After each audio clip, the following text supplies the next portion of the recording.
So mga tol, viral po ang laban na naganap sa California, USA matapos pong sumakit ang ulo ng Uzbekistan fighter na si Kudratillo Abdukakurov pagkatapos ng first round. Nakalaban nga po ng Uzbek fighter itong si Joshua Kevin Anton, bata ng strength and conditioning coach ni Manny Pacquiao na si Justin Fortune. Sa naganap na laban mga tol, natapos naman po ang first round, subalit biglang umayaw na po itong Uzbek fighter matapos pong sumakit ang kanyang ulo. Nagulat pa nga po dyan si Kevin Anton dahil biglang umayaw yung kalaban.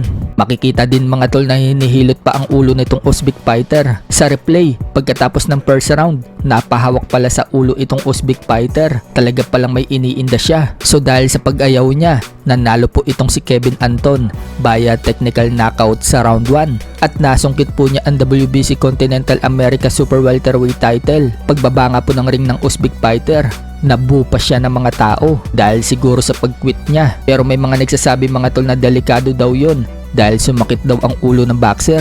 Baka mamaya magkaroon pa daw ng bleeding sa utak niya, kaya mainam na umayaw na daw agad ito kung hindi na normal ang kanyang pakiramdam. So matatandaan mga tol na ganyan din po ang nangyari sa kalaban ni Pilipino Pedro Tadura na si Genjiro Sigioka. Tiniis nito ang sakit ng ulo, kaya ang nangyari pagkatapos ng laban, bigla na lang nahimatay itong si Sigioka at sinugod sa hospital. Yung pala, may pagdurugo na sa utak niya, kaya napakadelikado talaga ng boxing mga tol, lalo na kung sa ulo ka tatamaan. Kaya para sa iba, mainam na umayaw ka na lang kaysa daw sa mapahamak ka pa. Sa kabilang banda naman mga tol, kakatapos lang din po kanina ng laban ni WBC Middleweight World Champion Carlos Adames. Nananatili pa rin po siyang kampiyon matapos po niyang talunin ang challenger na si Austin Williams sa laban nila sa Florida, USA. Tinalo po niya ito sa pamamagitan ng unanimous decision. Dahil dyan mga tol, umabante na po ang record ni Adames sa 25 wins, 1 loss and 1 draw with 80 knockouts, habang yan na po ang pangalawang talo ni Austin Williams. Samantala, sa undercard naman po ng laban na yan,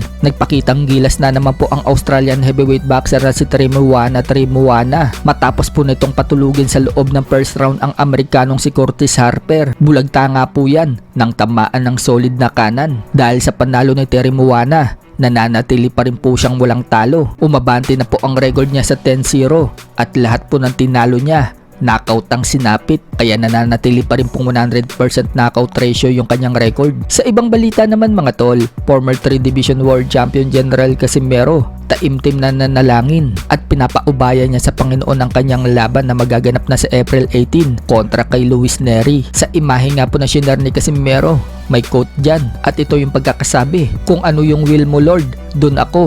Kung ano ang mga plano mo, dun ako. Alam ko, ikaw ang masigit na nakakaalam kung ano ang makakabuti para sa akin." So alam po ni Casimero mga tol na hindi madaling laban para sa kanya itong si Luis Nery dahil malakas itong si Nery. Dati na nga din pong sinabi ni Casimero mga tol na pareho daw silang dalawa na mag-iingat sa laban. Pareho daw kasi sila ni Luis Nery na kapag tinamaan yung kalaban, bagsak daw talaga. Kaya suspecha ni Casimero, magti-training daw na mabuti itong si Luis Nery. Kaya pareho kami dalawa na hindi mag-iingat sa laban. Kasi pareho kami dalawa na pag matamaan talaga yung kalaban, bagsak talaga.